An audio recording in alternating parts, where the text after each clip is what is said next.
Hey, welcome to New Jump City, everybody, where we recap the week in American and Japanese sequential art. I am your host, Christian, the unbiased king. Espinal. And joining me on Discord, as always, it is my unmuted friend, my partner in crime. It is Joshua Gangsta Time Cole. It's called partner, but it should be called Gangsta Time.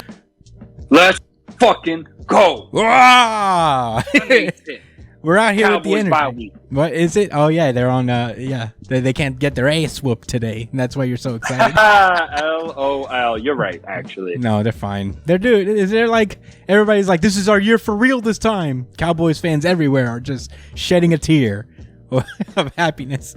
It's like it might actually be our year this year.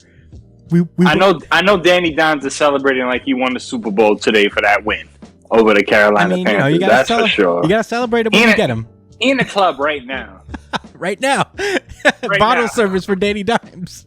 Yeah. Well, he deserves it. He put the beats on Carolina. Oh, they sure did. Yeah. All right. Well, unless you, for the new people, this is not a football podcast. We're just very ecstatic. Yeah. Today. We swear. Yeah, we're doing an early sode, a mangasode. You know, all manga today. Shonen Jump just came out today, and we decided to fire up the mics. So you know, let's not waste any time. Let's get into plugs real fast. You can find me at the Chris Espinal on Twitter and Instagram. Joshua Cole, where can they find you? They can find me at JDCole_37. That's on Instagram. And y'all can find me on Twitter at NY Chillin'. Oh yeah, that's with an EN at the end, not an ING. Yeah. Also, Big News Brian is also here.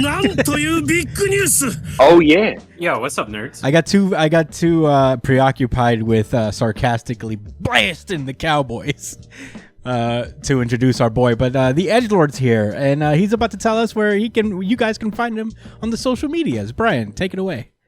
You can find me at twitch.tv/punchline if you ever want to catch me when I'm streaming, or if you want to look up my socials, you can find me at b.esp on both Instagram and Twitter. Oh, yeah.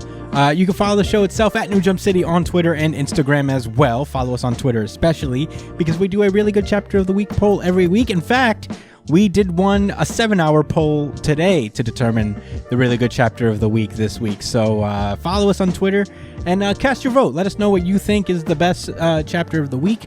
I'm very excited to reveal the results. I do have them all locked and loaded and ready to go. So let us know what you think. Email us at newjumpcitypod@gmail.com with any questions, suggestions, comments, anything you guys want us to talk about. Let us know. And let us know if you want us to read it on the show as well. We'll do that for you.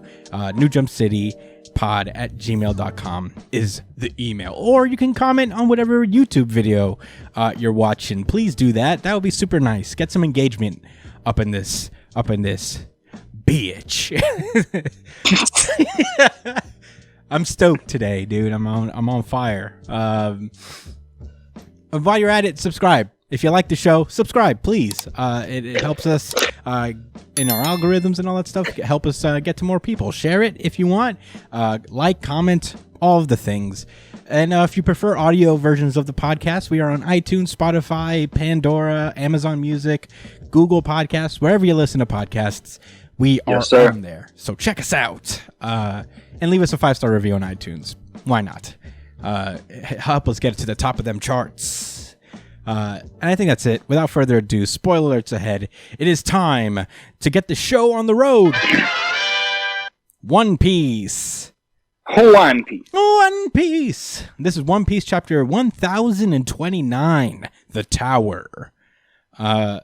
Last we left off, Sanji just got smacked in the face with a sword and it bounced off his entire face. Because he is slowly becoming one of the Germa robot children that Judge has been trying to create. So it's finally awakening within him. We see that Queen is just like pretty stoked about it too. He's like, I know you didn't use any haki.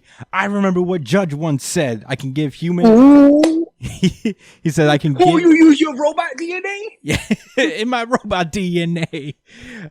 He's like, I could give the human body an exoskeleton. I could give it abnormal regeneration. I could give it great physical strength. and most of all, an unfeeling heart of ice. Which is, I guess, like a pointed thing directly at Sanji, I guess. No, that is the thing. You know what's funny? I think we was cracking jokes last time about Sanji, like why is he so upset about this being the case? And maybe you did mention it, and it slipped right. It went one through one ear out the other. But that's the worst thing. It'll turn you into someone that doesn't give a fuck. Yeah. And that's kind of right? Sanji's, essentially, right? And that's kind of Sanji's main thing, is that he's actually kind of a nice guy. Kind of. And he loves the ladies. This robot thing, this heart of ice will just turn you cold to the ladies, and he doesn't want that. Sanji actually starts to get kind of bummed out because he really doesn't want to turn out like his brothers. So he just starts running away. He's like, wait, stop, what's happening to my body? And he's just trying to figure it all out, trying to, find ways. Ran away from his fight with Queen so Frankie could take the stage. I like that Sanji's battle is all mental and Zoro's battle is all physical. Well, yeah. I mean it barely starts. It's not all mental. Yeah, but Sanji's battle is more about, like, his definition of who he is, like what he is by his standards, not just by his legacy standards. That's true. Yeah. I think that might be like the moral of like all of this arc is like legacy and heritage and shit, Yeah, I think that's true. Is like how much does your lineage affect you, and are you destined to be exactly like your lineage and your heritage and where you come from? It's like nature versus nurture type shit, I guess, is what they're trying to get at here. But yeah, Sanji is just like freaking out. He gets shot in the back of the head a bunch of times, and he's bulletproof now, so it doesn't hurt. It doesn't kill him, so he's just still running away. Meanwhile, on the second floor of the castle, Kid is down bad. He is about to get slashed by Big Mom. He's just suffering hit after. He's like just getting damage out of nowhere. We know where it's coming from. Yeah, but Big Mom asks if he has a migraine. Like, she's got to be joking. He's literally coughing up blood, leaking like a faucet. I mean, that's what you do with migraines. You just start coughing up blood. It's not just that. Law tries to come in and do something, and like he uses counter shock on Big Mom, which stalls her technique for a minute. But unfortunately, Poseidon. What's the thing's name? I forget. Prometheus. He just does he just like blasts him with fucking solar rays. It looks like. Just what's that move that stolen fire? Flash fire fist. Yeah, flash. Wait, whose move was that? Flash fire fist. Isn't that Ace? No. Endeavor. Oh, right. Yeah. Prometheus hit him with that. And yeah, the flash fire fist is a beam, right? It's not just a punch. Something like that. Yeah, I think so.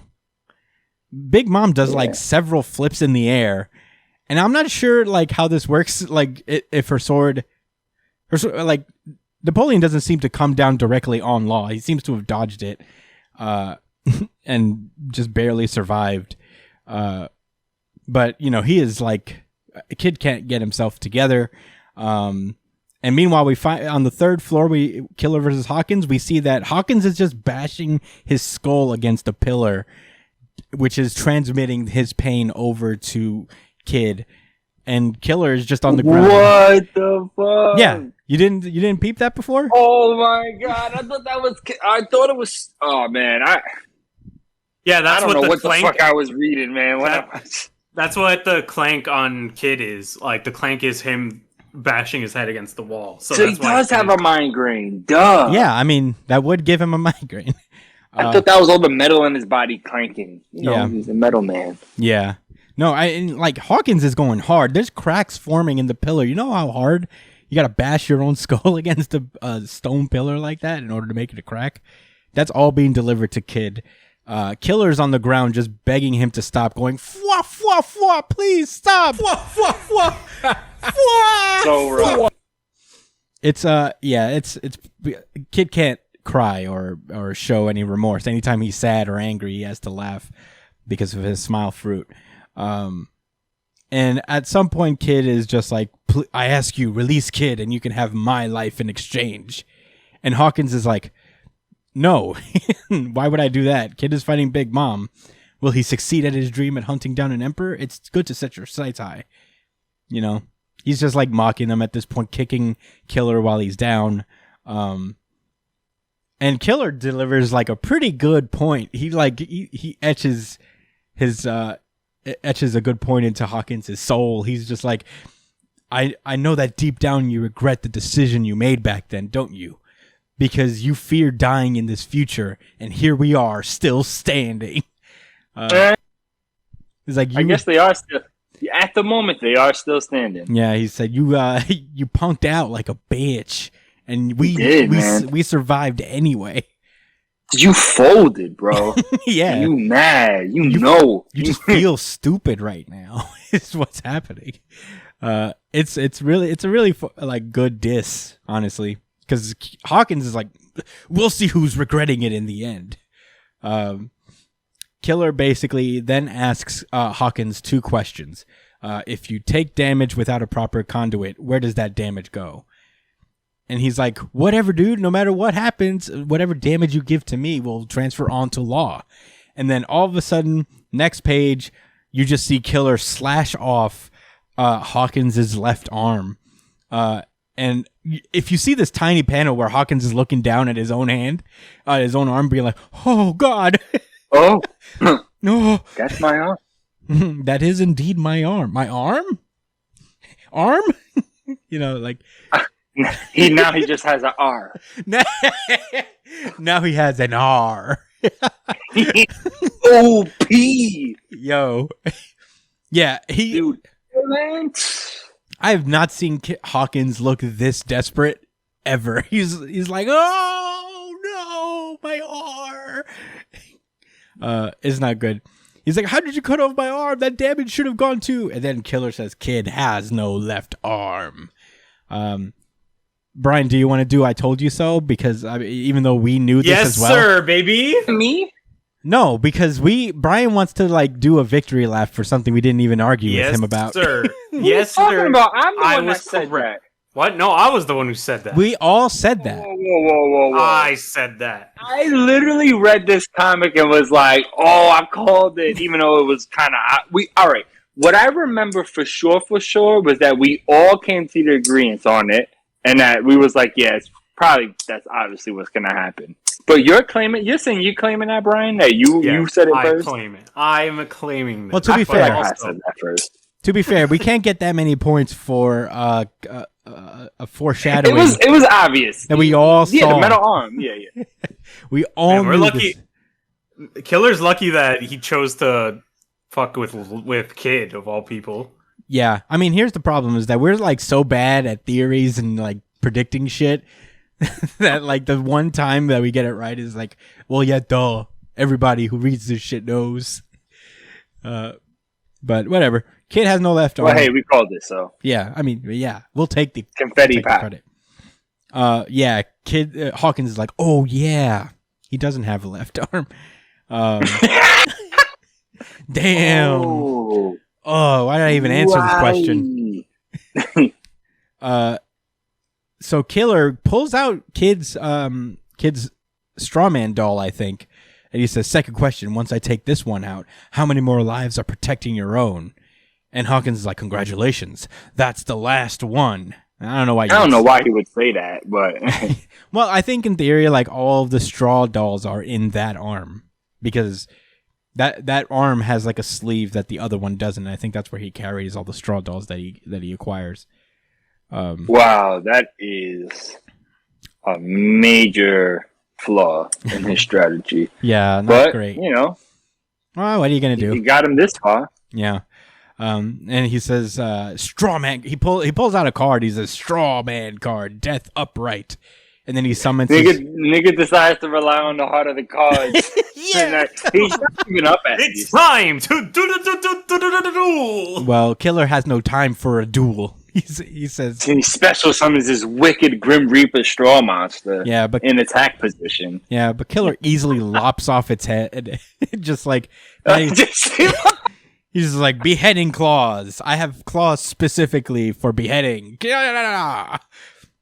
And yeah, it's not looking good. Hawkins pulls another card out. He's like, "You've activated my trap card, I hope." I desperately hope you have. You can look at it like, GG? Question mark?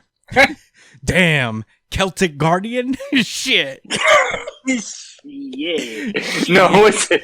Karibo? I got Karibo. Yes. Yeah, he draws another card, and it's the Tower, which is the GG, like the easy money GG card. We apparently, easy money. You lost. Yeah, that's got him. You lost, and your opponent's friends is gonna go ham too. Yeah, that's God himself telling him, is like, give it up, Hawkins. Yeah, they're gonna win, all of them. Yeah, so you chose wrong, dickhead. Yeah, Killer just destroys Basil Hawkins, and I guess he's down for the count. Obviously, this is ass whooping of the week. Oh yeah, This is the third supernova that Killer has fought. Is it? I think he has. Yeah, he's fought Uruj, he's fought Zoro, and now he's fought the big guy. the big guy with the small wings.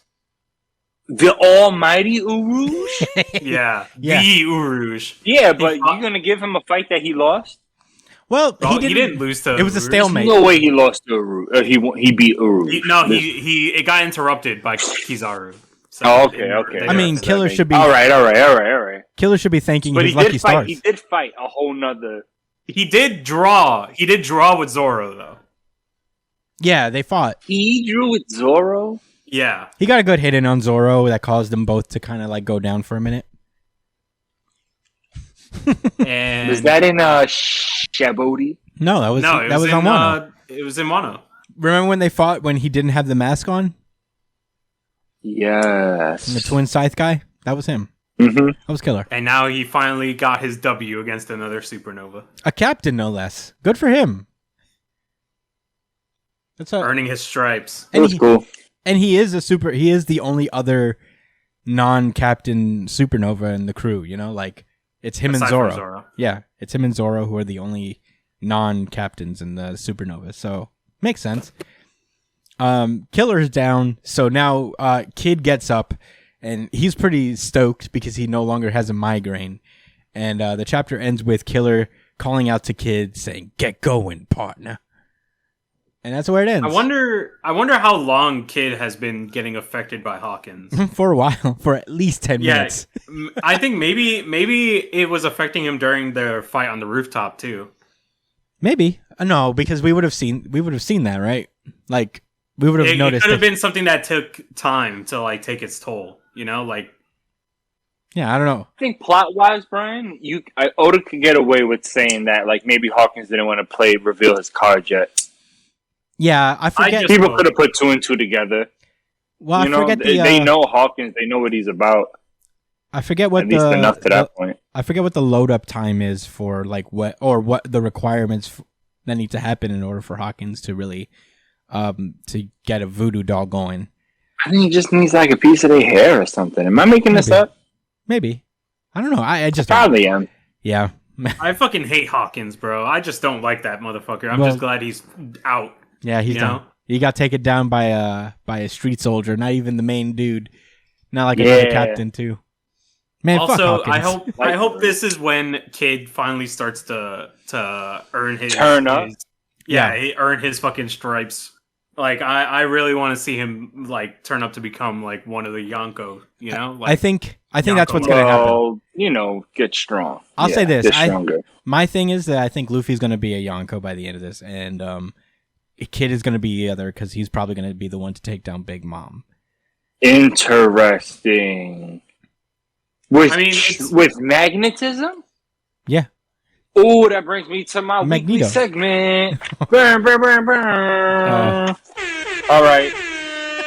I didn't know this was coming. Magneto versus Kid. Who you got? Brief explanations if you want. Magneto just wins. Here's the thing. What about you, Chris? I will say that there's not enough information about Kid's ability necessarily in order for us to make a fair point here.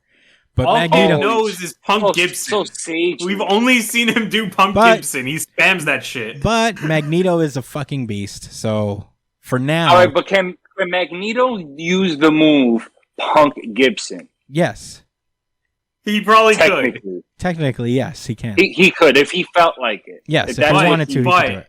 It's not confirmed, but you might need to only have one arm to use Punk Gibson. No, Kid only uses his like empty arm for Punk Gibson. He could use both. He's done it with both. Oh, so Magneto can do it better. Punk Gibson. In theory, I mean, we'll have to see. We'll have to see if we get a one-on-one fight between Kid and a Big Mom that really shows what Kid can do. Have we seen Kid use hockey yet? Then maybe it'll be okay. That's fair. I'll close the book on that one for now. Wait. Are you keeping records? Leave a bookmark. Yeah, there's a new little segment I'm doing. So I always ask. If I'm going to keep interrupting the podcast to ask these questions, I might as well make it a thing. No. So, yeah, I don't mind. So, good question. Have we seen Kid use hockey yet? It's implied that he can. Like, I don't know why he hasn't used Armament hockey with his abilities yet, like, that we know of. I don't know. Because he's using straight metal, bro. Yeah, but he can infuse that with hockey. He can, in theory, but I don't know. Maybe he can. Right, I don't know about One Piece physics. I'll tell you what, he hasn't had to at this point, I guess. Now that he's going to go up against Big Mom for real and he's not getting his skull bashed in by another person, maybe he'll finally be able to do it. I just want Kid to be cool, man. Me too. Is that too much to ask for? I don't think so. No, I don't think it is. Yeah. No, this was a very fun chapter. I really enjoyed it. Killer getting some shine is pretty cool. I feel like if they do continue with Kid and Killer next chapter, I would hope that the overall like vibe that we're getting. I hope that we do get like a little bit of a flashback for Kid. Because I don't know anything about him. I want to know why he's scrapped with Shanks. Yeah, he did have a thing. He did have a thing with Shanks. Yeah, Shanks is the reason why he lost his arm. I thought it was in like a weirdo metal accident or something. Metal accident. Shanks took that fucking arm. He's like, yo, I lost my arm. I'm taking yours. I'll say this. Yeah, maybe. I mean, I think there's a little bit of something that Kid seems to have an emphasis on taking down an emperor, and that's like one of his like bucket list things, and that's probably why he went after Shanks. Hello, what the fuck is he? Chop meat? He's still there. He's helping. He'll be there. Yeah, he'll help.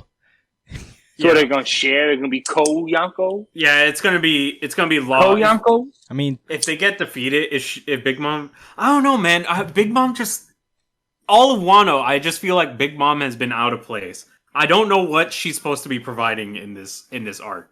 Like, it's either she gets defeated here and is whack, kinda, and Luffy doesn't get to beat her again, or she leaves and she goes to Elbaf or some shit.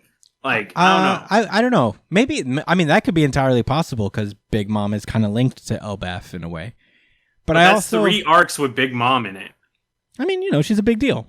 She's a Yonko just like everyone else. I like her as a character, actually. Yeah, I honestly, I also wouldn't be necessarily opposed if she was defeated by Kid here because, I guess Luffy can't beat all of them. It's fine. But Luffy said he wanted to beat all of them. Yeah, all right, so does Kid. I think it's implied that Kaido is the better fighter. Yeah, Kaido. Between him and Big Mom. I think Big Mom is more powerful than him overall, just on paper, I guess. But Kaido is way more raw, more. Kaido seems to be. About it. Kaido is like unanimously the best 1v1 fighter in One Piece. Right. Like, as far, especially as far as like in this situation right now and what Luffy's faced. So I think Kid and Law taking down Big Mom would still be distinct enough. To separate Luffy from his bout with Kaido. Because with Big Mom, you're right. She is out of place. She doesn't have her whole family with her whole, town and situation. So she's out of her element and she's vulnerable. Luffy's beating Kaido right in his fucking home. Right in his crib. Yeah. While he's learning on the spot. You know what I mean? It's different. It's different levels, and I think it's fair. I think it's cool how it's being done. And then my Big Mom had her whole arc already. If she loses here, I don't think it's whack. It's nice level up for Kid, right? Right? Yeah. You just want Kid to be cool, man, right? Yeah. I want Kid to be cool too, bro. Here's Let Big what I'll Mom say. be sacrificed. Here's what I think. Here's my route. If Big Mom is defeated, here's what I think will happen. Kid primarily defeats Big Mom in this scenario. Like Law support, he's helping out, but Kid is the guy who deals this decisive blow on Big Mom. Sure. After okay. this whole for argument's sake. Okay. This whole arc ends, save the day, blah blah blah. Everybody goes to Elbaf. Kid goes off somewhere else. Katakuri hunts down Kid for killing his mom. Mochi. And they have a battle to decide who's the next Yonko for real. He's mad strong. He's Mochi. He's basically the next in line. If there is, that is basically how that works, right? Like that's what happened with Marco and Blackbeard. Yeah, like they squared up for revengeance, and the winner decided who was the emperor. Basically. So Marco Lowe. Yeah, the Whitebeard pirates got washed. Yeah, and they continue to get washed apparently. On both ends by either Blackbeard's crew or Edward Newgate Jr. out there somewhere. Weevil. Oh yeah, I forgot about Weevil, dude. That's another plot point that has to be closed. That's going to be interesting. I bet that's going to be the next story. One Piece ending in 5 years, my ace. There's too much. My arse. People are theorizing that when Oda says 5 years, he means like in story time. Nigga, it would never end. What are you talking about? Unless he has like 3 time skips. Yeah. Okay, so yeah. And they all happen in the same year. Yeah, so I think Katakuri then defeats Kid, meets Luffy on Raftel. They fight on Raftel, and then Luffy fights Blackbeard. Something like that. Does Kid beat Mochi Man? No, or does that not Kid really loses matter? To Mochi Man. Mochi Man wins. Yeah, Mochi Man. Katakuri can literally see the future. I think we're going to get a round 2. I think there's more than enough evidence to see that there's probably going to be a round 2 between Luffy and Katakuri. Because, they seem to be like, right, Bruce? And Katakuri was left out of this arc for a reason. I like to think that like they're reserving him for something. Right, because Candy Boss Man definitely showed up. Yeah, Perospero was there. The whole family showed up, except for what's his sister's name? I don't know why I'm. It's Katakuri and the Brule. A lot of people don't show up.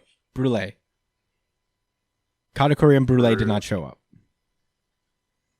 The mirror girl. The mirror lady. Yeah, but that's because she's like integral in Whole Cake Island, Yeah, all right. I thought Perospero was the only person that like pulled up, but obviously he wasn't. Yeah. Well, anyway, that's the end of my dumb theory corner. Okay, that is actually really interesting. The map of events. Okay, how that works out. Yeah. People knocking each other off, leaning it to the end. Yeah. Okay. Yeah. Okay. But all right. This was a very fun chapter. I'm very into it. I don't have much else to say. Do you guys have any final thoughts before we move onward? Nah. All right, then let's do it. Nobody's RGC. Is it yours? No. Close. It was close. It was close. It was really close. Yeah. Oh, so it didn't overtake it on the spot this time, though. Yeah. Well, then let's move on for real. Jujutsu Kaisen. This is Jujutsu Kaisen chapter 163, Tokyo number 1 colony part 3. Last we left off, Megumi and Itadori were being led to Higuruma as far as they knew by 2 new participants of the culling game. And the chapter ends off with this new weird guy that we don't know. Just wondering when they're going to bring him another sucker. And we open this with a little bit of a flashback to the junior high days of Amai, one of the sorcerers that is currently guiding Itadori to where Higuruma is. And it turns out that he's just like vibing. He spent his whole life just in the background, not really causing too much of a fuss and kind of going with the flow, hanging with these bullies and trying not to draw too much attention to himself so he doesn't become a target himself. They're currently bullying this kid, and who shows up but Itadori? He just shows up and goes, knock the Tiger Nanami. Oh yeah, he shows up and is like, knock it off. And the Amaya is like, another idiot shows up, and they don't know what time it is. I guess we're gonna have to jump this guy to. One of the bullies just comes up to him and tries to he does like a full real sloppy punch. He just like winds all the way back. Like he wasn't going to do nothing. Like trying to destroy this dude's skull. And guess what? It's Itadori. So he just like counters it immediately. Just like a regular punch seems to spin this guy's head around like 12 times over. It's not really. It shakes back and forth. Like, oh. And wait, did one of them say, "Hey, no violence"? Yeah. Yeah, I guess that he meant like towards him and his friends. Yeah, like we're gonna be violent to you, but hey, you crossed the line. Now we're gonna beat you to death instead of just regular beat you up. Yeah, and again, it's Itadori, so easy peasy. He just takes him out, and then he turns over to Amai. It's just like, "What about you?" And bitch. Yeah. What about you, dude? And Amai is just like, me, and I guess he just says, "I'm not with them, bro." I don't know what the fuck that was about. I would have capped so hard. I'd be like, nah, I was just making sure shit didn't get that like too crazy. Hey man, I was stepping in before you did. I was about to say something, but you got here first. Thank God too. You did a great thing here. It was good for him. He knew what to do. Meanwhile, back at the present, Itadori, Megumi is being guided by Remy, and Megumi says like, if you're planning on going through Ikebukuro towards Shinjuku, Ikebukuro towards Shinjuku, don't. This area has a lot of supplies, and so we'll run into other players. And Ikebukuro is where Itadori is, right? So I guess he like is unintentionally like missing Itadori altogether. It's a bummer. But yeah, Remy's like, there are 2 reasons to go this way. The route is simple, and I have a base nearby. So let me at least take a shower, since I've barely rested today. And I'm like, Megumi should have been like, no. Like, I don't give a fuck about that. What are you talking about? Meanwhile... Like, watch your stank ass later. Yeah, we're in the middle of a culling game. Now's not the time. Like, wow, you taking me to see your boyfriend? That's the nigga I'm looking for? Yeah. Don't sound like it. Yeah. Megumi's being very nice. Yeah, a very, very considerate boy right now. Is this guy wearing a yarmulke? That's what I thought. He has a curse technique, I'm telling you. He's like a fucking he's a rocket sorcerer. Or something. He's a sorcerer for sure. Yo, what if he's a rocket? Look at the top of his head. Yeah. It's not a Jewish headpiece. No, it's like something to do with his curse technique.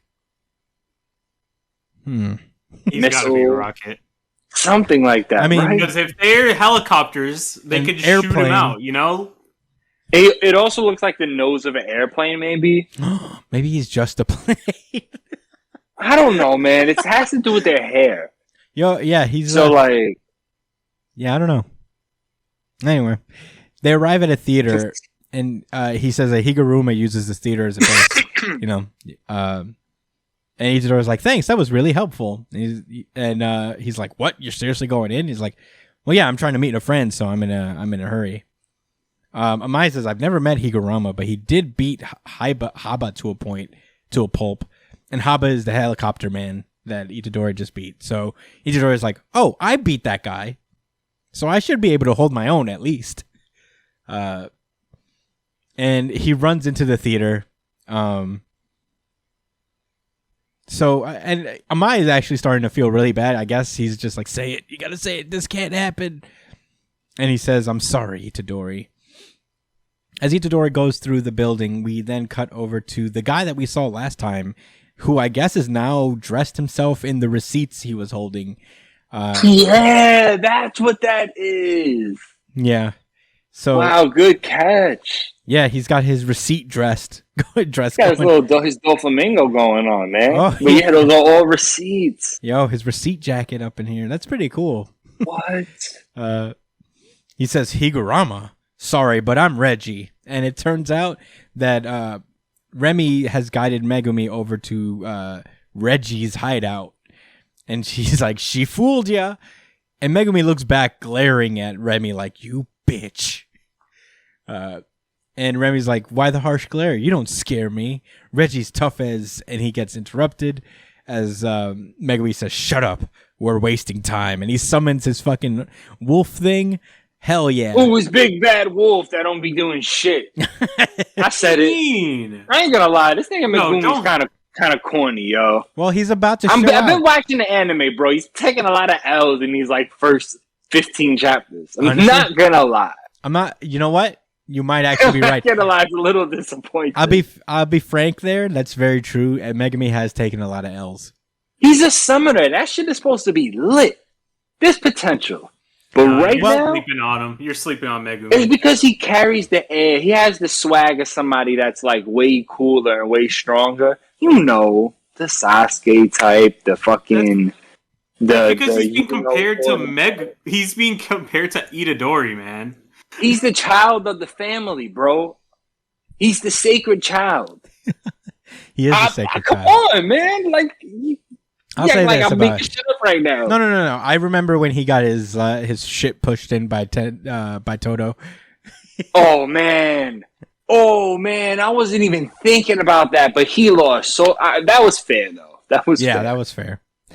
Well, you know what? You never know. Maybe now he is the only one between him and Itadori, and even what's her name? Damn, I'm so bad at remembering names these days.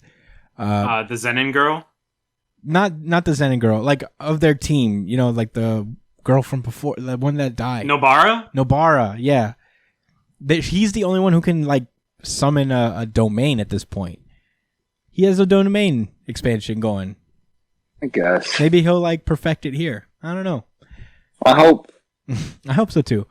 Dude, he summoned some crazy OP shit. Like what? Didn't he summon that thing that literally was gonna murder everything and him too? Oh, you're right. He did summon that thing. That was his summon? Yeah. Literally, what's his name? Sukuna had to come to kill that shit. That's how strong he was. Yeah. Who was he fighting against, though, that beat the shit out of him, that forced him to bring that out, though? I forget. I think his dad, the lava guy? No, it wasn't Lava Guy. It was Lava Guy. No, it wasn't Lava Guy. No, you're right. It wasn't. The Lava I'm pretty Guy sure pulled up and Sukuna destroyed him. I do remember Sukuna tearing that nigga up. Yeah. It was bad. Yeah. He killed him, then killed him, then killed him. I do remember that part happening. Yeah. The rest is kind of foggy. Well, I'll take your word for it, though, Brian. Hey, that was a pretty gangster summon. Let's see what happens with Megumi. I think he's gonna show out. Depending on what this other guy's cursed technique is, which I can't wait. I'm like, I need to see more combo stuff, more coordinated stuff. He's too smart. Yeah. I wonder what his receipt technique is. Oh, this guy? Yeah. Nigga, he's gonna run up your debt. He's gonna be like, oh. I'm gonna return your clothes and now you're naked. It's I don't know. Yeah, I don't know either. You know what I think? Now I'm starting to understand. I think that Sukuna's interest in Megumi could be like a kind of a fail-safe measure, because maybe he can get Megumi to create a body that can contain him. Yeah.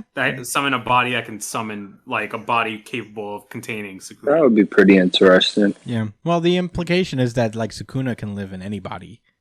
You know, like yeah, you can. But if Itadori is on the verge of being executed, you might have to jump ship. I feel that.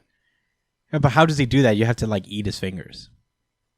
I'm sure he has a way. Yeah, I don't know. Anyway, 2-page spread of Higuruma in a tub. I just thought of it. Did he could just get the special summon to eat Itadori. Didn't he kill the special summon though? No, like if he gets Megumi to make a summon that eats Itadori, then it'll save him. I guess that makes sense. That does make sense. If you consume the thing that consumed his fingers, but that I guess that would work, right? I guess. Equivalency, right? Yeah. Well, if anything. I mean, if a cow eats some grass and you eat that cow, are you eating that grass? You're not eating the grass, but you're eating it in base form, honestly, what it's made of. Honestly, yeah. Yeah, you are. That's the only reason I could think why he would be interested in Megumi so much. Because in theory, like, there's a big problem now with microplastics being in fish because of the plastics that end up in the ocean that they eat that ends up back with us. So when we eat fish, we also eat the plastic that they've eaten because of the pollution. Right.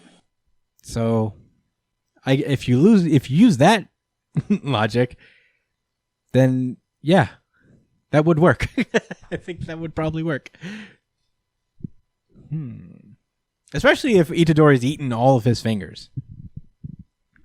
He's at 15 now. Yeah, and he has to eat 20 total.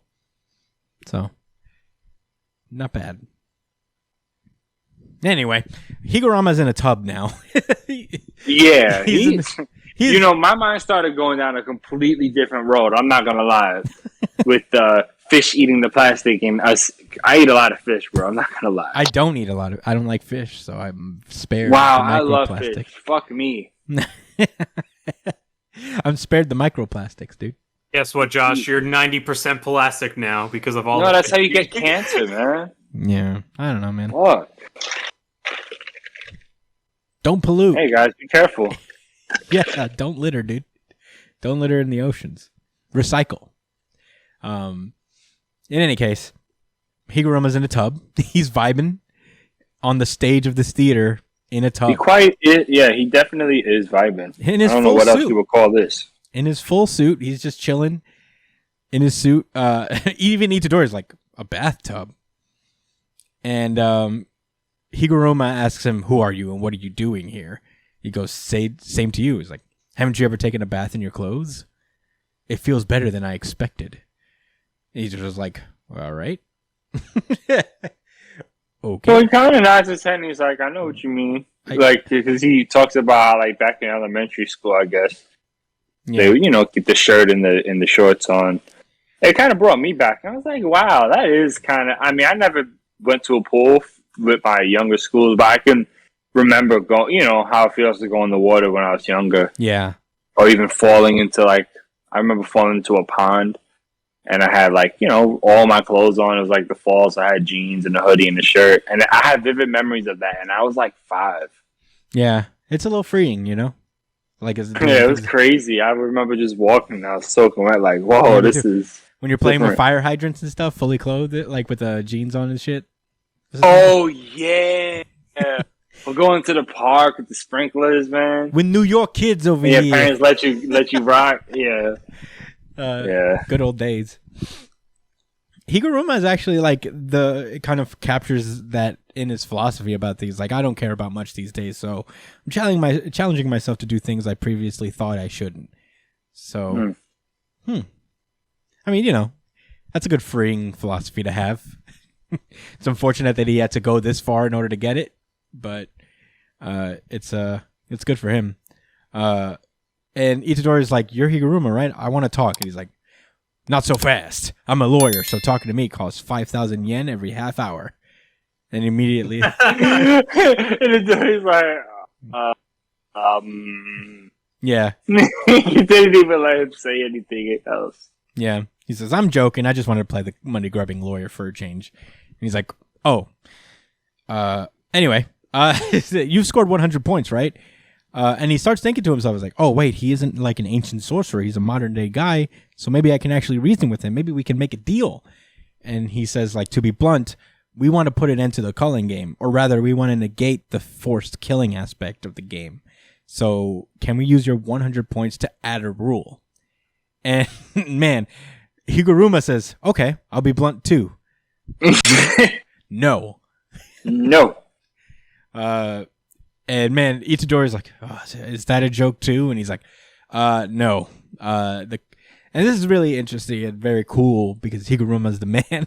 Yeah, this was interesting. Yeah, it's very in line with like his break at that courtroom where he's thinking like the culling game presents up possibilities. Sometimes the law is powerless, but what about the rules of the culling game? If the power I've received is real, then so are the rules. What if rule breakers got punished according to natural law without any charges, prosecutions, or trials? Wouldn't that be wonderful? I recognize the rules aren't perfect, but I want to preserve the culling game's basic mechanics, so I don't want to end it soon, especially when it comes to rules 2 and 8. I'd like to see cursed technique removal at least once. And I'm like, yo, this guy's unhinged. What is 2 and... I don't remember 2 and 8. I think those are the rules that I'm assuming one of... Huh? I think those are the rules that have to do with the cursed technique removal. Because it results in death? Yeah, Brian, if you could you look up and tell us what the rules 2 and 8 are? I know like one of them definitely has to do with the cursed technique removal because he mentions as much. But he's like, I gotta see what that looks like. And Itadori tries to reason, was like, hey, that's part of the culling game. If we wait too long, everyone in this country will die. And Higuruma's like, I doubt it. The culling game celebrates permanence. Culling game 8, rule 8 is if a player's score remains the same for 19 days, the player shall be subject to curse technique removal. Oh, wow. You got to use it or lose it. And 2 would be the removal of it. Yeah. 2 is if a swimmer player does not follow the above rule, their technique will be revoked. So basically, he's interested in rules that have something to do with removal of techniques. Well, he has to use the rules he's talking about are the ones that he has to use his points, or else he'll or he has to continuously gain or use his points, but within 19 days, or he dies. So those are interesting rules to want to see happen because they have to do with himself, basically. Something that I didn't really understand is what they talk about next is that how Itadori says if we wait too long, everyone in this country will die, and Higuruma, right? That's his name. Yeah. Responds saying that the culling game celebrates permanence. I feel like this was something we touched on, but I don't really understand. Yeah, I guess what he's implying is that there's no real action or driven goal towards ending the game per se. It really makes the game really makes itself seem as if it's built to sustain. Yeah. Instead of reach some ultimate goal, which the irony is the point is for it to reach a goal, but I guess based on how the rules appear, does he have a point? This is my thing. I'm trying to see his point of view, but I don't know if. Well, all right. Oh, go ahead. Well, I looked up what permanence means, and it means the state or quality of lasting or remaining unchanged indefinitely. It's basically permanence. Yeah, stability, look that up? durability. Yes, because I wanted to be sure because I'm like, is it more than? Oh, I guess the ending of it, permanence, seems a little. Well, the idea of stability and durability, I think what he means is that it can't be that everyone in this country is going to die, because the idea of the culling game, it celebrates the idea of durability and changelessness. So, it's about making people stronger in theory, I guess, is what I'm saying. Like, it celebrates the idea that, like, all of these cursed techniques are being awakened, and this is just going to be like a new age for jujutsu. So, and that can't happen if everyone dies necessarily. All this is supposed to be is separating, like, the boys from the men, so to speak, in terms of jujutsu sorcerers. Oh, that's how I see it. That was a lot. No, that was a completely different way of looking at it. Damn! Wow, I'm glad you looked that up. I just kind of assumed it meant permanent. Things staying the way they are, like permanent. Yeah. I mean, the game has to end eventually. Nice. So I don't know. Yeah, I mean, Itadori is basically in the same place as I am, where he's like, I don't really get that part either. Yeah, right. He says, "Let me rephrase," and he loads up his fucking jujutsu fist, and he's like, "Let me use your 100 points, Higuruma." And man, Higuruma steps out of his tub and summons his curse thing. Yeah, man. He's fucking heartless behind him, like he's handsome. Yeah, his handsome curse behind him. Submit! Like, it's so great. He says, "Have you ever killed somebody who ticks you off? It feels better than I expected." And he's yanking his tie. That does not sound like a good guy. Ooh, boy. Oh, man. This was my RGCA. Certified. Oh, yeah. Mine too.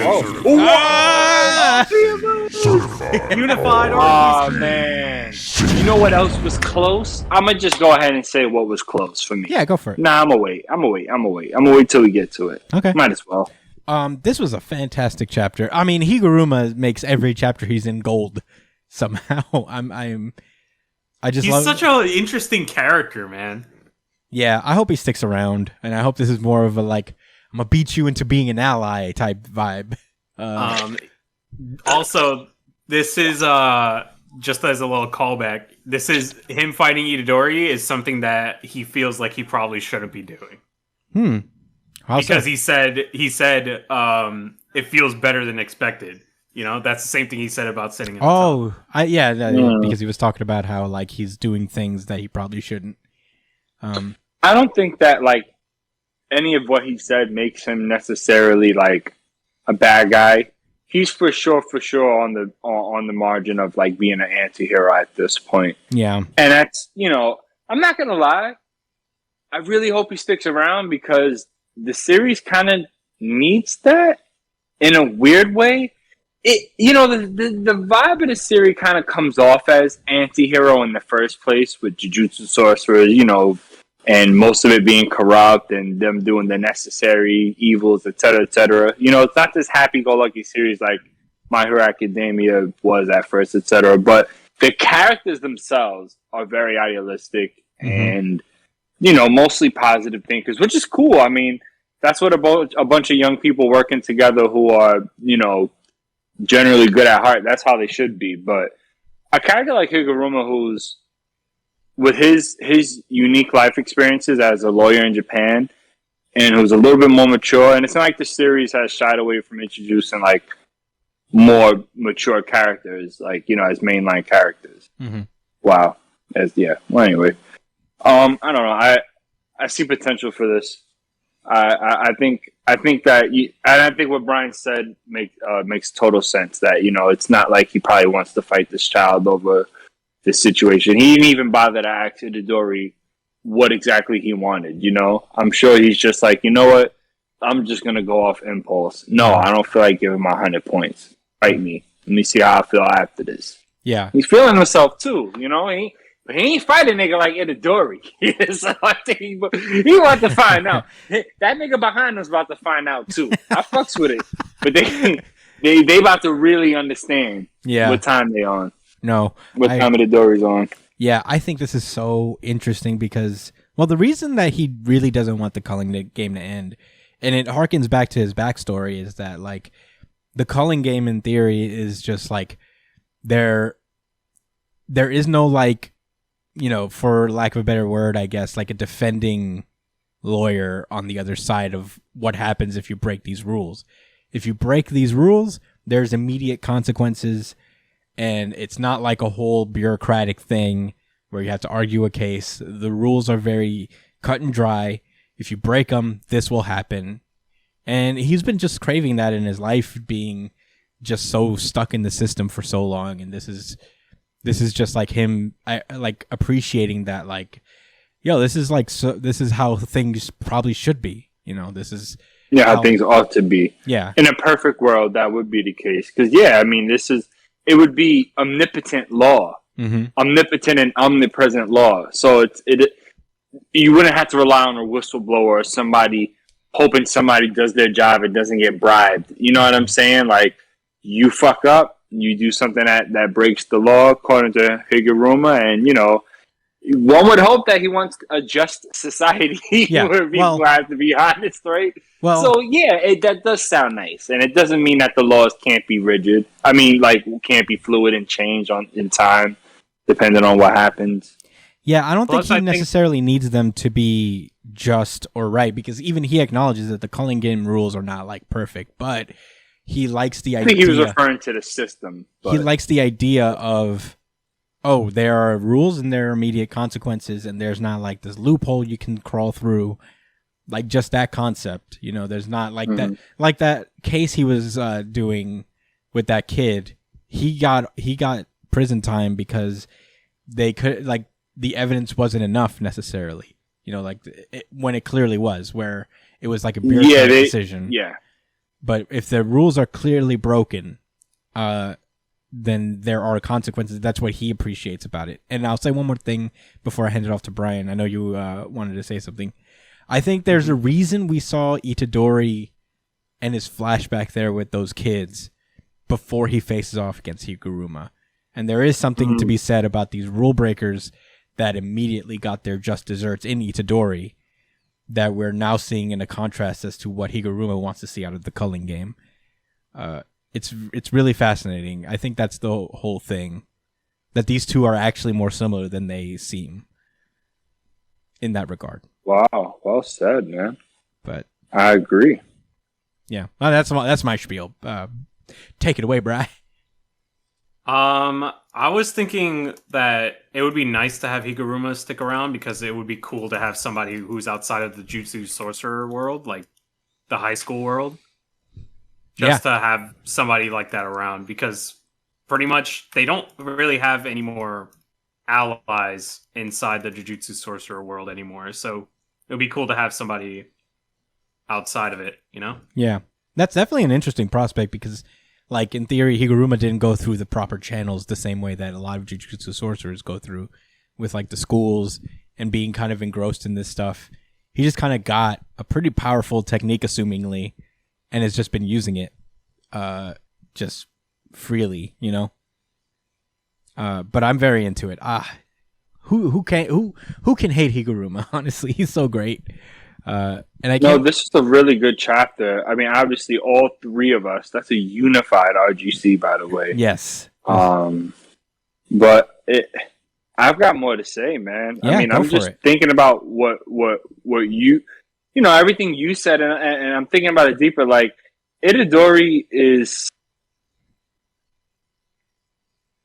what they're doing with his character is really clever, in my opinion, because he's learning along the way.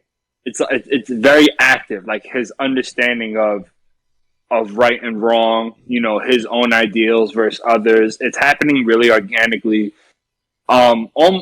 And that's why I feel like a lot, like sometimes, like, there's the banter between Itadori and, like, another character, or even two other characters, and Itadori's maybe witnessing it. It's all build up for understanding for him, so it's very clear as day.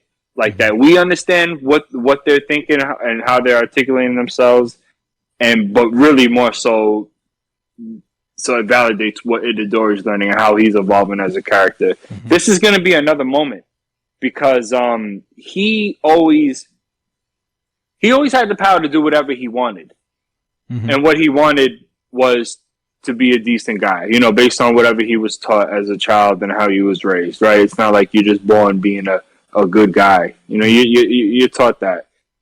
And he didn't use that. He didn't use his excellent physical abilities to put others down and stuff. So I think that's going to come across to Higuruma a little bit different. Like, yeah, I guess it's saying the same thing you're saying, man. Because what he couldn't do, what he couldn't force, Itadori does with his fucking bare hands. Yeah. And this isn't just something that we see with Itadori and in this series. The best shonen protagonists, in my opinion, are like that. They're the ones that make you feel like you can do something. Mm-hmm. When you read these black and white pages and watch this fake person doing shit, and it motivates you to do anything in your actual real physical life at all. You know what I'm saying? That's powerful. And I didn't get that from Itadori at all early on in the series, I still enjoyed the series, but now I'm starting to feel that with Itadori, and I'm actually really looking forward to this battle. I think it's going to be so much more than just them hitting each other. Yeah, I think so too. It's so excellent. Yeah. And plus there's all that shit. It's so organic. It's not being forced in our face because it feels like it has to. This has been the case. They gave him a whole chapter to let us know what this guy was about. And then the very next thing is he's getting into one point, bro. This is going to be a huge moment for Itadori's character. Yeah. And plus there's the stuff with Megumi as well that I'm also like, what's this guy's deal? Like with Receipt Man. Yeah, well, it's to a lesser degree. I'm not holding my breath. I mean, to a lesser degree, but I'm also just more fascinated. Like, what's this Receipt guy's deal? Yeah, I guess there's a reason he's here too. I don't know. It's probably gonna be better than soap, so we'll see. Receipts are better than soap. Is that what you're saying? Arguably, yeah. Receipt powers versus soap powers. That's me. Well, we'll see. We'll see. Well, anyway, I think it has to do with debt. I mean, yeah. It's I would imagine so. But in any case, that was Jujutsu Kaisen. Are we moving onward then? Yes. Let's go. Black Clover. BC. Oh yeah, this is Black Clover chapter 310, Unyielding Right and Wrong. Last we left off with Black Clover. Yuno got some new magic. He's got star magic going. And he is now locked in deep battle with Zeno again. They're just going at it. He's just cutting him with star magic stuff. It's actually pretty cool. You just see a straight pictures are very cool. Yeah, he just goes like curved a line on you, cutting you open. Blah blah blah. But it still doesn't really. Yeah, he sliced him in half, but his heart was still there. So yeah, you see the heart going like ba-dump, ba-dump, ba-dump. And apparently, Zeno can combine his bone and spatial magic to make a sword out of spatial magic and bones. Pretty sick. Yeah, that equals really. Yeah, the math in this series, like the things that equal to other things, I just can't guess it, man. I can't get a hold on the understanding. I think what it has, just like One Piece physics. I think what it is that he creates a bone sword, and then he just puts spatial magic around it. But what does that mean? He can cut space, like he just does here. He does spatial rupture. Oh, the bone? All right, so he just... But, did he need to make the sword of bone? Does that matter? No, but that's just fucking... That's aesthetic, right? It's just metal, bro. I guess. That's just what I mean. That's what I'm saying. Stop fucking questioning the metal. I guess it's cool. Yeah, I guess it's cool. It's very cool. I think cutting space is pretty lit, so... It is pretty lit, I would say. Kind of stealing Langris's swag, but whatever. Well, Langris doesn't have a space sword. Kind of swagger-jacking. He doesn't have a space sword, so when Langris does that, come find me. Fair enough. It's funny, he's starting to cut through the stars as well. And Yuno can't really regenerate them right away. Much to Yuno's chagrin. Yeah, it's not great. We cut back to a little flashback of when Zeno initially asks to be fused with a demon. And we see that Vanica and Dante are also there. And but who's that third nigga? Someone above Dante? Yes, old Static Face there. Huh? You didn't think about All for One. Oh, at all. Yo, if he is All for One, that would be pretty... All right, he's not, but... you didn't think about All for One at all? When I did. Seen that, I was like, All for One. No, I definitely... His face is like pudding. I definitely... He's got pudding face. Yeah, no, I would say that. I would say I got All for One vibes from him. He's got like the nice clothes on, just like, oh, I have all the powers. Look at his arms out, like he's a prophet or something. Yeah, he's got all for one vibes for sure. Ah, yes, child. Come here. Let me take over your body. Or something. I don't know what I'm doing. Or something. Whatever. This may not be my vibe. We'll figure it out. Come here, child. Let me do some Satan stuff on you. And make you Satan boy. So he's apparently like, this guy is like, with the devil's power, we four, the Zongratis siblings, can use our magic to remake humanity. Let us create a truly peaceful Spade Kingdom. Wait. We skipped over the whole thing. Wait, all right, so check this out. This was the argument. Hold on, I got a cough. Let me mute my... He's a mute button. Yo, check this out. So, after his best friend died, he went back to his uncle, whoever the fuck that was in the wheelchair, right? And his family, and he's like, all right, I need power. And then the guy spits game to him, telling him, like, look, all right? The way we're going to save everyone, right, is we're going to let them all die. Oh, yeah, you're right. Then we're going to bring them all back to life, and they won't be able to die. And that'll be that. They'll all be fucking zombies. It's that simple. It's going to be a great idea. Trust me. There's no way it could go wrong. All zombies. I watched The Walking Dead, and I was like, that's a good idea, actually. So, yeah, I mean, I guess that's the plan. It says, fortunate citizens who have no fear of death, let us truly create a peaceful Spade Kingdom. And I guess, like, Zeno's going in thinking, like, I have good intentions here. I'm trying to help by making to being traumatized by devils in war. Yeah. I guess he agreed to it. Yeah. Vanica was going to be down with it no matter what. So I just wanted to put that out there. Yeah, Vanica said, we're killing people? All right. Yes. Say no more. To do it behind your back. Say no more. I'm going to do stuff with my blood magic. Blah, blah, blah. So, yeah, that's happening. Still, like, battling it out. He uses his Spirit of Boreas to counter the spatial rupture. He opens Zeno's ribcage clean open. You can see the heart there. And in this attack, he seems to have destroyed all of his stars. But Yuno seems to have unlocked Saint Stage at this point. So he summons, I guess, a star. Flu game Yuno. Yeah. What was it? What'd you say? Flu game Yuno. Flu game? Yeah, remember Michael Jordan? Yeah, like Michael Jordan. Game? Oh, right. Yeah. That's your thing, Jordan. Yeah. Jordan awakens. Wait, who's Scottie Pippen? I guess it would be Langris. I thought it would be Langris. Oh, you said Langris. Yeah. You said Langris.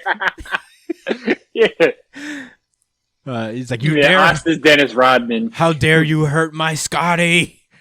He uses his Saint Stage sword, and it explains that the Saint Stage is attained when the resonance between the spirit and its host is very close to 100%. By staying in a fight that kept him on the brink of death, Yuno obtained the power to destroy a devil. And he's dead. Yeah. That's what happened. Oh, I didn't know. I don't know how you read it. I never peeped the bone coming through and puncturing. Oh, you didn't? I didn't see it. It just like burst through his side, destroying his kidneys. You see, all right. So the text in the box was really distinct. So I was looking for that to read next before I even went to the picture. So I seen the power. I just assumed that, he's about to slice this nigga in half or something like that. And I looked through the picture and he was like, caught. And the guy was like, everything is pointless. I was like, oh shit, Uno, come on, nigga. Yeah. You just unlocked the Saint Stage. Yeah, but then he says, he goes, I win. You know how thirsty you are when you're at the end of a video game and you see like you're at like 0% health. He's like, you're about to hit the finishing blow. He does that, but Yuno disappears. And we just get a narration that says, the stronger the mage, the more stars are born. And you see a star right behind Zeno that Yuno has teleported to. And he says, you mean we win, bitch.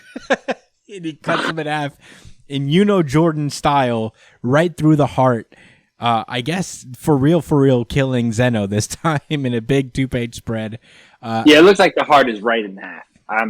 That's pretty clear. Yeah, no, this guy, he got all his stars destroyed. He took that personally, so he just created a new star, and there's just like, psych. So you had the nerve to pierce my body with your fucking bones, bro? How dare you with your ribcage bones? Gross, dude. Took that very personal. Yeah. Well, this was the audience. He made him have to go 100% power. He took that personal. Never tries hard, man. This is very true. But yeah, I mean, as I was saying, this is the audience very good. A really good chapter of the week. Certified RGC. Of course. I'm not surprised. Yeah, it was a good chapter. We're back at it. But this was a good chapter, though. I mean, the last... This was a really good chapter, yeah. Yeah, the stretch of chapters fighting Zeno was actually pretty cool for as edgelord as Zeno is. I do appreciate him and what he represents as a villain and as a foil to what Yuno is. So, yeah, this was really cool. And I guess he has to really be dead this time. Like, there's no more... Please. This is like, oh, shit. Beelzebub, give me your pancreas or something. So... hopefully this is it for him for real. But yeah, this was cool. Yuno's power is cool. He's basically the fourth Hokage, just being able to like teleport to wherever his projectiles go. I appreciate that. Yeah, what the fuck you gonna do about that, Asta? Yeah, I don't know. I guess he's just gonna just slice him. Yeah, I guess he's gonna slice the sword. He'll find it. He'll do something. Win. He's got Lieb now. So, he's also powered up. Yeah, GG. Yeah, but this was, cool set of chapters. A fun arc for Yuno, genuinely setting him apart from a lot of rival characters, I think. And it's always good when Jordan comes out. It just takes things personal. So, I don't have any more thoughts. Do you? Nah. Well, that being said, let us move onward.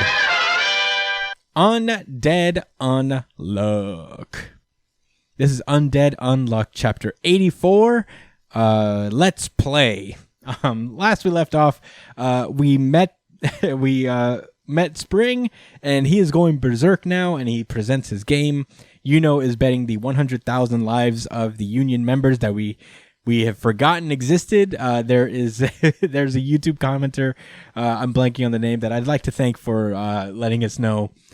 Sorry. Yes, thank you very much with your deep wisdom. Yeah, to know. Pulling all the way back to chapter 1. Yeah, exactly. We read a lot of stuff, so sometimes our memory gets frazzled. So I appreciate you looking out for us in terms of. Yeah, you the fucking man, broski. Hell yeah, dude. But without if you're an awesome person. Yeah. Whatever. Overall. Yeah, because I'm not assuming nothing. Nothing. Nothing. Well, anyway, to the chapter proper, he says the score shall be settled in a decisive three-round match. The winner shall take with them all the lives gathered here. So, very cool. If Fuko wins the match, there will, she gets to take home the 100,000 lives she wagered.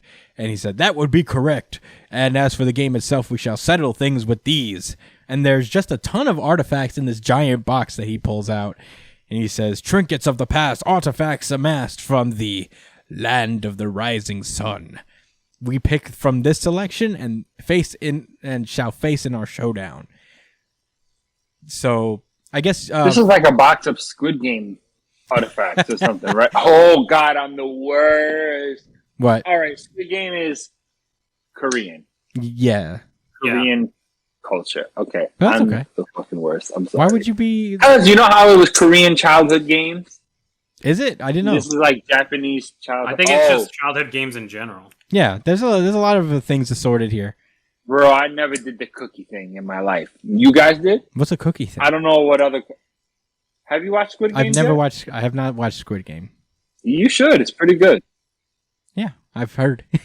I'm the only one. Fuck the hype, man. Listen to your friend, bro. I'm late. One thing you need to know is that you should watch it pretty soon. I'm late to every party. You know what I mean? Like, I feel you, but come on. It's been a little while. Just do it. All right. Just do it, bro. All right. In any case, Squid Game. Yeah, that's a squid. This is the squid. You know, I got the head and the tentacle. Yeah, squid. Do they do this in the show? No. I didn't spoil nothing. Oh. Everything that me and Brian said that pertained to Squid Games just now on this podcast was all stuff you could have known via meme. That's fair. So we good. Right? See, I kept it. Yeah. That's for everybody else listening too. Watch Squid Games, man. Come on. Fair. Okay, I will. Anyway, so Fuko has to pick a thing from this box, and that's the game. That will be the premise, like the overall idea of the game. But things get a little more difficult because God continues to sabotage the game by bringing lightning down and causing Spring to just wild out on Fuko. So I don't know what the fuck's going on. He's like so aggressive right now. Yeah, he has turned up. Yeah. And he's just like talking about how Clothy is talking about like even though he's a UMA, he had an interest in humans and held back his power. That's why God forced out his power and made him lose control. UMA and humans are just not compatible. And Fuko's like, you're wrong. That isn't true. I was the same way. And she talks about how she's always wanted to be like part of society and she just always have felt incompatible with the rest of it. But at the end of the day, someone found her that really put their life on the line for her. And she knew that there's hope out there for people who don't feel like they really belong. And Spring is one of those people. We get to see that Billy tries to interfere from the outside, shoots his guns, but the game basically prevents any outside interference. So it's uninterference happening right now. 2 minutes, his arm turns into a tree branch. Hold that, nigga. Don't fuck around with my game again. You really tried it. Now look at your hand. Now take this bonsai arm and go away. How about that? Yeah. How's that for you? Yeah. Yeah. And now all you have now is an R. Another one. He said I added a BRANCH a branch. How about that, you Habak? Yeah. Whatever the fucking weirdo. What's his name? Yuhabak was the bad guy. Yeah, that was the bad guy. How is Bleach so... No, Bleach is so bad it's meme-worthy. That's why we keep bringing it up, not because it was good. Later Bleach, I will clarify. Early Bleach is still great.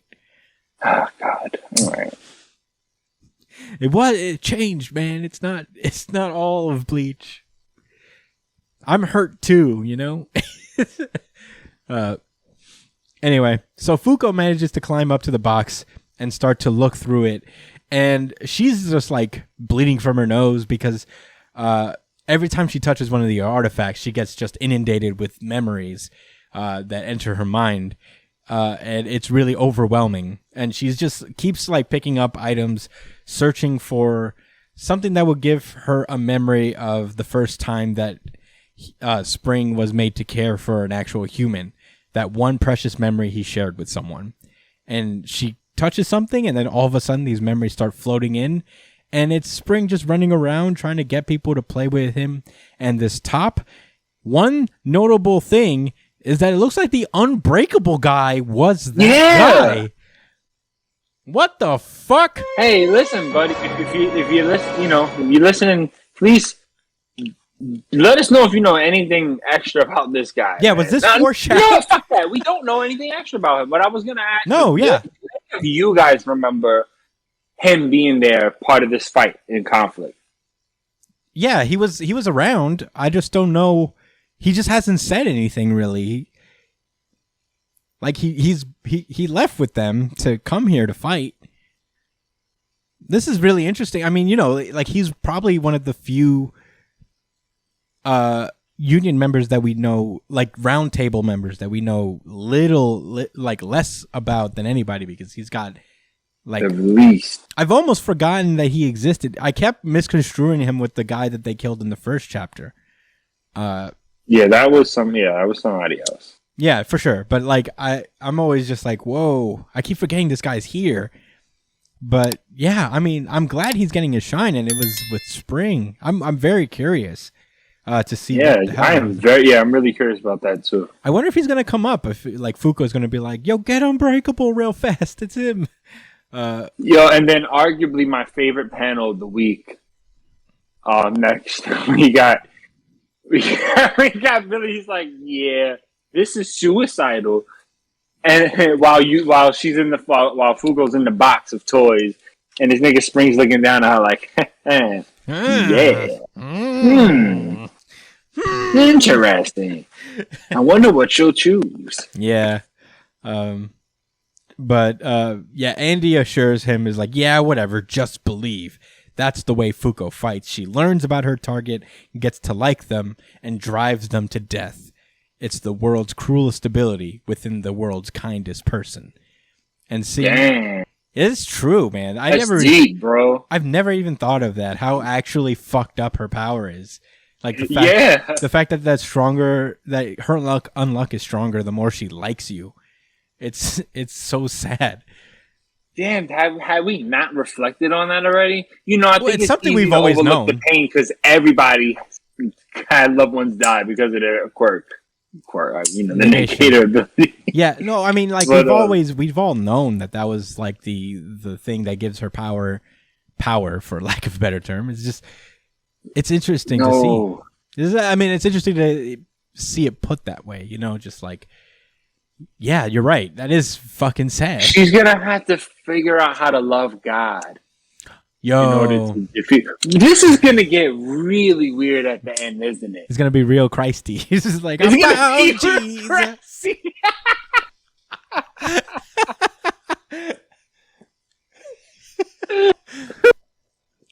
She's gonna need a damn missionary in order to accomplish this mission and kill God. It's gonna get real Christy. Oh man, that was a good one, Chris. I'm pretty sure that, I think it is, man. That's exactly what I think is going to happen. Yeah. Well, she's going to have to find Jesus if she wants to kill God.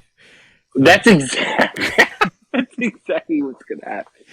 I said, I love you, God. Now join hands with me so I may bestow you with unluck and we will all die together and be reborn in your kingdom. Yeah. It's going to get crazy, guys. Yeah, I'm ready. I'm along for the ride, man. This might be more lit than the One Piece. Maybe. Could be possible. Or the One Piece could also be Jesus Christ. Well, that just makes the Judeo-Christian one. Yeah, I mean, the only Jesus Christ is probably yes, that was just like God. Oh, I needed more terms, more religious terms, more biblical terms. All right, I'm done. Oh man! All right, so at least finish the chapter. yeah. The chapter ends with Fuko rising from the box and holding up this top and being, "This one, let's play with this top, and once we do, I'll be able to like you even more." And that's where the chapter ends. Remember this game? Yeah, you used to get so milked in this shit. I know how to play. I know how to play top. I seen the memories. Unbreakable was busting that ass. I seen that. With the top. That's why his face looked like that. Oh. He's like, I left that one in there. My worst game. Oh, I should have put Smash in there or something. Shit. I'm terrible at top on string game. But that was Undead Unluck. Yeah, I mean, I like Billy's face too. Just that small corner of the panel. He's just like stuck like. What? I don't care for this. Oh, what is this? What are these games? You're playing top on string? How childish. You should give me your power and stop doing things. Stop. Because that's what he wants, right? Yeah. Just stop. Just enough. Stop and give me your power. That's enough from you. Yeah. Yeah, I really like this chapter quite a bit. This was I love it, especially like if only for just the breaking down of kind of the tragedy of Fuko's power that I didn't even really like comprehend really. Like it's something that you would see as just like kind of a mechanic of the story that's actually like a thematical thing as well. That I appreciate in Undead Unluck. such a fun series overall. And I wish I'd seen it coming early. I wish I had just like put on my analyzing brain earlier and realized that before Andy had to spell it out to my dumb, stupid mind. But what a fun series, and I very much appreciate it. Do you have any closing thoughts, Josh? Nah,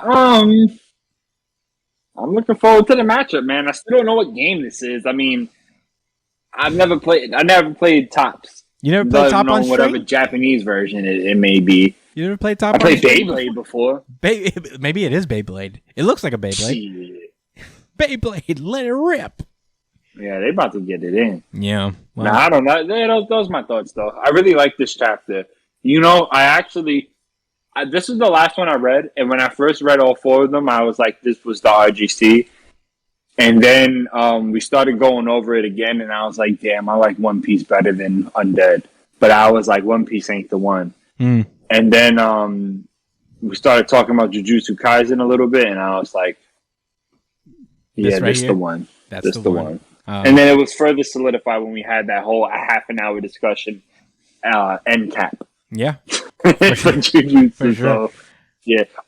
I said all that to say that the manga this week was on fire. I don't know what happened in Dr. Stone or the other ones, but the ones we're covering, lit. All of them. Yeah, this was a great week for manga.